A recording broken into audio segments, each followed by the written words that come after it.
শুরু করা যাক। পুরো নাম পলাশ আহমেদ, তার ডাক নাম কাবিলা। ব্যাচেলার পয়েন্টে তার নাম কাবিলা থাকার কারণে দর্শকরা তাকে কাবিলা নামেই চিনে থাকেন। পলাশের জন্ম তারিখ, তার জন্ম তারিখ হলো 3 ফেব্রুয়ারি 1992 সালে তিনি জন্মগ্রহণ করেছেন। পলাশের উচ্চতা, তার উচ্চতা হলো 5 ফুট 6 ইঞ্চি আর ওজন হলো 54 কেজি। পলাশের জাতীয়তা, তার জাতীয়তা হলো বাংলাদেশি আর ধর্ম হলো ইসলাম।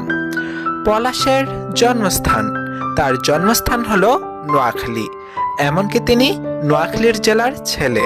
পলাশের বর্তমান ঠিকানা, বর্তমানে তিনি ঢাকা মিরপুর 2 নম্বর থাকেন তার পরিবারের সাথে।